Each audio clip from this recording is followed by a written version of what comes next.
We're now at the North Pier Hut. This is the DC torque motor that runs the polar axis.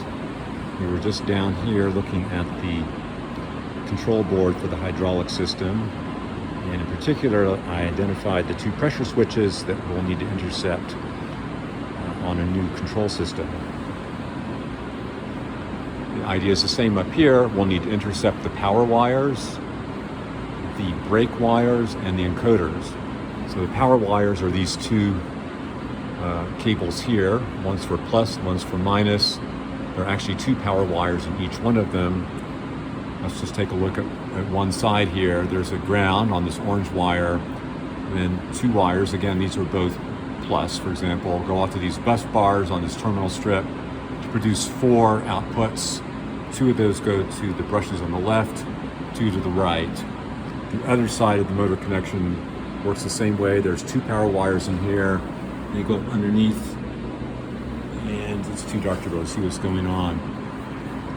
We would just intercept these with double pole, double throw switches, for example, so that we could switch the system over to a CK3 test bed over here on the platform. I think this is the motor brake, although I have not 100% confirmed that.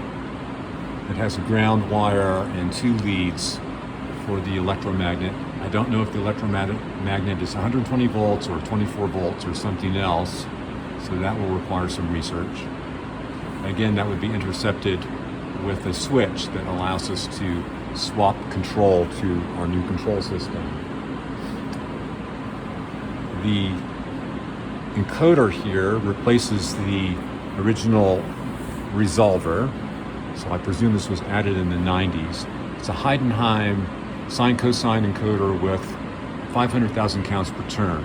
So that one turn is 2 degrees on the sky, so 1 degree is 250,000 counts. This is an analog encoder that goes to an outboard station that does the signal processing to produce the quadrature signal for the motion controller. This encoder is fine for now, but ultimately I think you would want to replace this with a modern quadrature encoder. These quadrature encoders internally are sine-cosine encoders, but they do their signal processing internally. I think just back in the 90s, there wasn't any way to cram that electronics into this little can. Intercepting these encoders would require a patch panel at the CK3 station, and I would want to make that with sacrificial cables because we'll be plugging and unplugging these a lot, and it's just another source of electrical problems when you put hundreds and hundreds of cycles on those pins.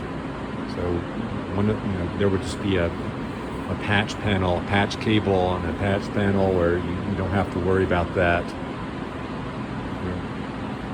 That's all there is to this, I think. There's the same thing on the declination axis. It's much harder to get to. But in principle, I think you could make the swap in 15 minutes between the old system and a new system. One of the things that we talked about, that Philip brought up that I absolutely agree with, is the need for a third encoder. So we have a linear tape encoder and we have a motor encoder, but it would be nice to have an absolute encoder.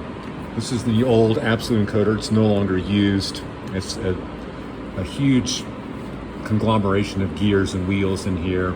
This is the new absolute encoder. It's not really an absolute encoder. It's made by Copy, and it just has a battery backup to latch the position. And when the battery goes bad, the encoder is dead. And we've already had a couple of these suffer that fate. I would just replace it with a high quality Dynapar synchronous serial interface or BIS, I don't really care which. The CK3 will handle both those serial connections. It's not high enough accuracy to close a servo loop, but it's more than enough accuracy to locate the position of the telescope for safety monitoring and also for the initial homing of the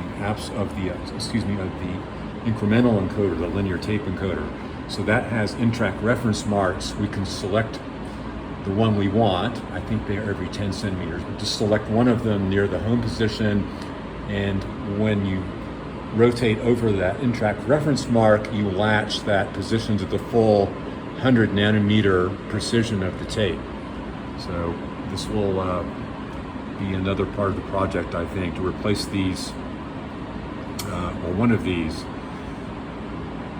Could actually just take this one off, it's not being used, and leave this one on, so we have a functional system on the old system but can test new things here. So I think that's possible, but that will require some more sleuth work, mechanical engineering. Maybe Gordon could come out here and take a peek at that.